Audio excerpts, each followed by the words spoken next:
भारत के इतिहास में एक नया अध्याय जुड़ गया जब बेरोजगार युवकों को, यानी जो 8वीं और 9वीं और 10वीं 11वीं 12वीं की परीक्षा बामुश्किल पास कर पाते हैं और बेरोजगारी का दंश झेल रहे हैं, ऐसे युवाओं को रोजगार की दिशा में आगे बढ़ने का एक क्रम प्रारंभ हो चुका है। इस विसंगति को दूर करने का रास्ता अगर प्रशासन और शासन नहीं सोचेगा तो आप कभी भी इस खाई को पाट नहीं सकते हैं।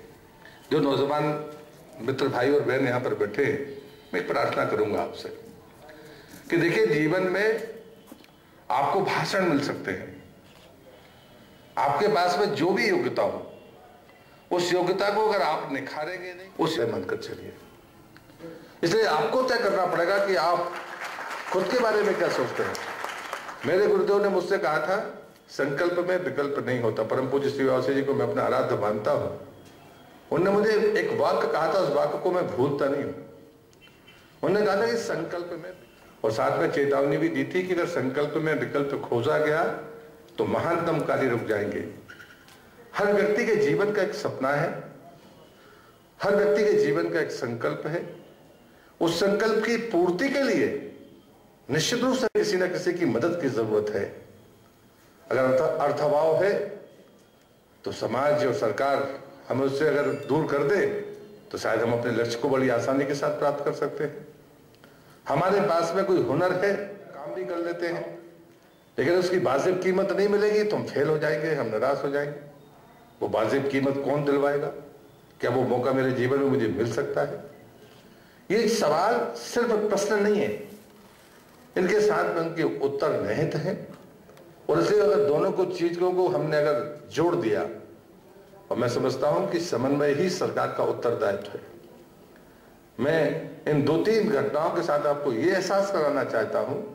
कई बार पता नहीं हम किस आत्ममुग्धता में रहते हैं, हमें लगता है कि नहीं कोई चीज टूट कर जाएगी। मैं नहीं मानता। मैंने जीवन भर प्रयोग भी किए हैं और संघर्ष भी किया है। जिंदगी में जो घटना है वो घटेगा, आप उसे रोक नहीं पाएंगे, लेकिन आप उसका सामना कैसे करते हैं, आप उस समस्या का समाधान कैसे करते हैं। लोग अपनी किस्मत पर रोते रहते हैं।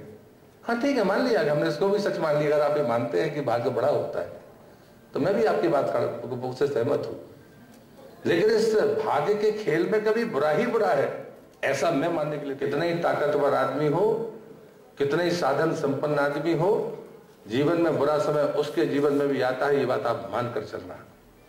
उसे इस छोटे और बड़े का सवाल नहीं है कि कौन धन से छोटा है कि धन से बड़ा है। उस विपत्ति के काल में हम कितने संयमित होते हैं, हम उसका सबसे अहम गुण है जो आपके भीतर पैदा है, होना चाहिए है। लेकिन उसको सबसे माना कि आप यहाँ पर आइए, नौजवानों को पूछिए, यहाँ भाषण नहीं होने वाला है, इसका नाम उठकर चले जाने वाले हैं। और हमने जैसे पुलिस अधीक्षक यहाँ पर मौजूद है, वो सिर्फ जिले के एसपी नहीं है। मुझे लगता है कि नौजवान की जो प्रॉब्लम्स होती हैं उनमें कहीं ना कहीं बहुत बड़ा हिस्सा ये प्रशासनिक दांवपेच का भी है। अब जैसे महिलाओं को सुरक्षा गार्ड क्यों नहीं बनना चाहिए? वहां सारा काम महिलाएं करते हैं। 280 वर्ष पुराना एक मार्केट है, जो वहां पर सिक्योरिटी गार्ड आपको महिला मिल जाएंगी, पुलिस मैन महिला मिल जाएंगी। और पुलिसमैन मतलब सिर्फ ट्रैफिक पुलिस नहीं, बाकी जगह पर। मतलब तिलक सिंह जी को तो अंदाजा होगा क्योंकि वो IPS है। और इसलिए मुझे लगता है कि जो हमारी बहनें यहाँ पर बैठी हैं, अगर आप अच्छी खिलाड़ी रही, आप में वास्तव में साहस है। साहस पैसे से नहीं मिलता, साहस किसी ये जीन्स का खेल है, ये आपकी प्रवृत्ति का सवाल है। अगर आप में वास्तव में वो चीज है तो आपको इजाजत देता है। उससे विपरीत दिशा में जाएंगे तो आप एनर्जी को लॉस करेंगे, रिजल्ट उतनी कीमत पर आने वाले नहीं है।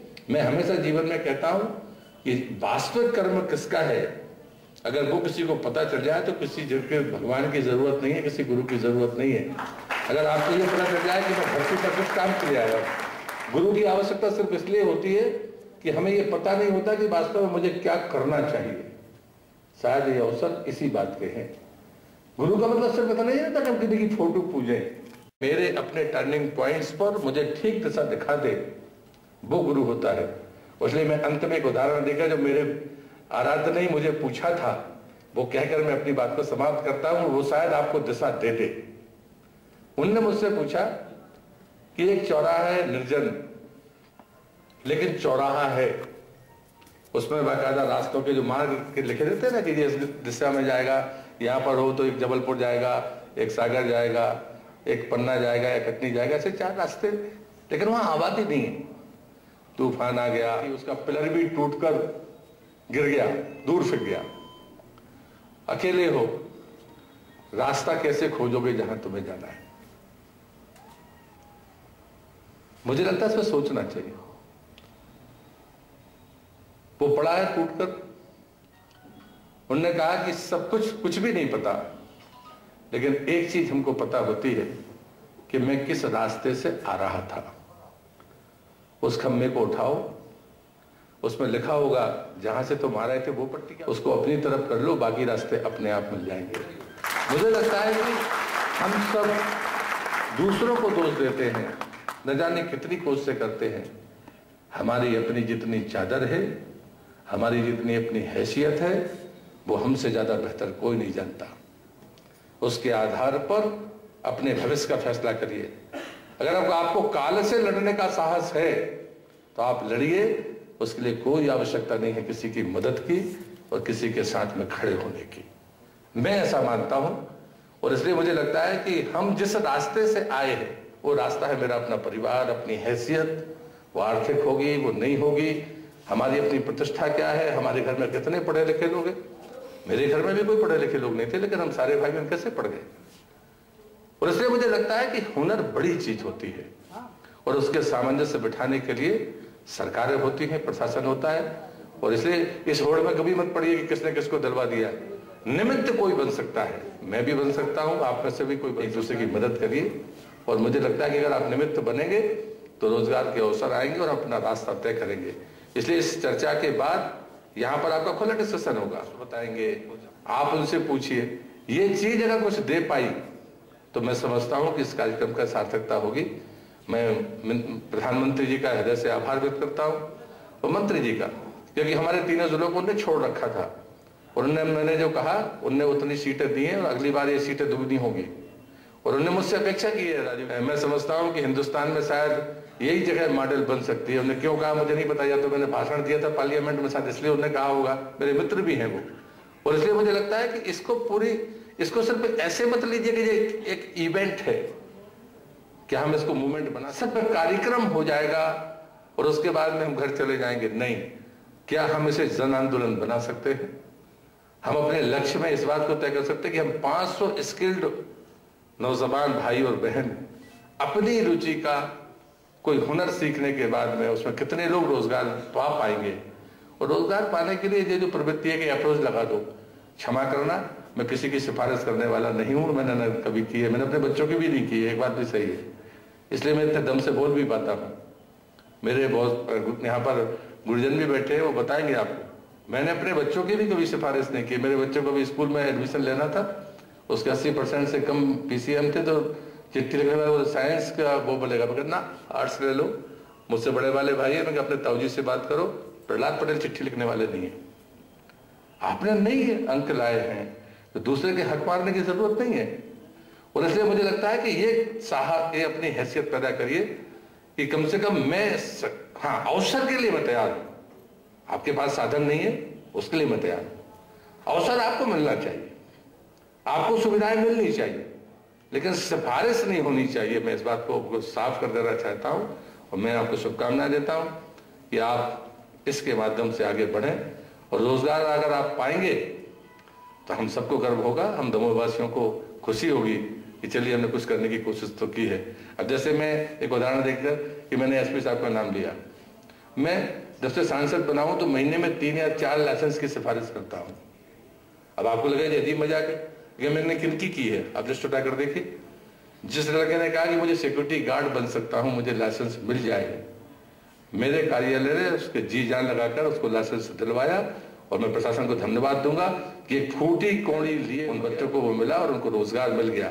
एक बात अगर मैंने उनसे कही कि बंदूक लेकर अगर दमोह जिले में दिख गए तो लाइसेंस भी कैंसिल होगा और ठुकाई भी होगी, ये बात भी आप तय मान के चल रहा है। आप क्यों करना, आप जाइए, अपनी ड्यूटी करिए। किसने मना किया? कोई आपको सब मदद करना चाहते हैं, लेकिन आप दुरुपयोग करोगे तो फिर तो कहीं ना कहीं होगा। और इसलिए ऐसा नहीं है कि कहीं ना कहीं उपयोग नहीं है, ये कितना बड़ा उपयोग है। अगर हमने 20-22 लोगों को भी सिक्योरिटी गार्ड, तो हमें प्रशासन का धन्यवाद करना चाहिए। और इसलिए मुझे लगता है कि बंदूक के अच्छी है और उतना अच्छा मैं नहीं बोल पाऊंगा, लेकिन जिस तरह की बात उन्होंने कही है कि सुविधाएं मिलनी चाहिए, सिफारिश की जरूरत नहीं है। और कल जब मैं हटा जा रहा था जनसंवाद के लिए, ड्राइवर गवर्नमेंट से चर्चा कर रहा था कि आजकल हर छोटे से छोटे कस्बे में हर तरह की दुकानें मिल जाती हैं, चाहे वो साइकिल पंचर की बात हो, चाहे फोटोग्राफी की हो, हर तरह की दुकानें युवाओं ने खोल रखी है। इसका मतलब है कि युवाओं में काम करने की जिज्ञासा तो है, काम करना चाहते हैं वो, और वो अवसर चाहते हैं। तो बहुत अच्छा है कि ये आपको अवसर मिलेगा, हुनर सीखने की बात ही हुई है। मैं बता दूं कि हमारे पुलिस विभाग में हर साल भर्तियां होती हैं और महिलाओं के लिए उसमें 33% मध्य प्रदेश सरकार ने रिजर्वेशन भी रखा हुआ है। कुछ नहीं करना पड़ता है, 10+2 12 तक का एग्जाम पास करने के बाद में आप लेडी कांस्टेबल बन सकती हैं और उसमें आपको 15 से 20 हजार रुपए का सैलरी मिलती है। यदि आपने ग्रेजुएशन कर लिया है, सब इंस्पेक्टर्स की परीक्षा दे ली, थोड़ी सी तैयारी कर ली, तो आपको 25,000 सैलरी मिलती है। लेकिन दिक्कत जो है वो दूसरी है। मैं जो महसूस कर रहा हूं अपने विभाग में, महिलाएं आती तो हैं हमारे यहाँ, लेकिन उनसे जो अपेक्षाएं हैं वो हमारे विभाग की अपेक्षाओं की पूर्ति नहीं होती है। देखता हूं अपने ऑफिस में कोई भी महिला हमारे यहाँ देहात के थानों में पोस्टिंग नहीं चाहती। सरकार की मंशा है कि महिलाओं की बात सिर्फ महिला पुलिस अधिकारी सुने। कोई भी महिला पीड़ित आती है, कुछ ऐसी घटनाएं होती हैं कि उसकी बात वो महिला से खुल के बोल सकती है। लेकिन दुर्भाग्य है ये कि महिला हमारी कर्मचारी, वो जैसे ही भर्ती हो जाती है, वेतन मिलना शुरू होता है, 50 तरह के बहाने शुरू हो जाते हैं। साहब मेरे मम्मी पापा बूढ़े हो गए हैं, मेरे बच्चे छोटे छोटे हैं। और मैं उनसे कहता हूँ, ये खुली बात मैं कहता हूँ, मैंने कहा ऐसी कोई दवाई नहीं आई अभी आज तक कि बच्चा जब पैदा होगा छोटा ही होगा। ऐसा नहीं है कोई दवाई दो बड़ा हो जाए, ऐसी भी कोई दवाई नहीं है कि मम्मी पापा को जवान कर दो। हर किसी के मम्मी पापा जवान होंगे, मेरे भी हैं, सबके हैं। लेकिन जिस चीज का दायित्व आपने लिया है, जिस चीज का दायित्व आपने ओढ़ा है, उसका निर्वहन तो करना पड़ेगा। उस जिम्मेदारी से बचने वाली जो बात है, इसलिए हम लोग अच्छा काम नहीं कर पाते हैं। रजपुरा है, मगरौन है, फतेहपुर चौकी है, वहां जाने से महिलाएं हमारे जो जिन्होंने वर्दी पहन रखी है, जिन्होंने सुरक्षा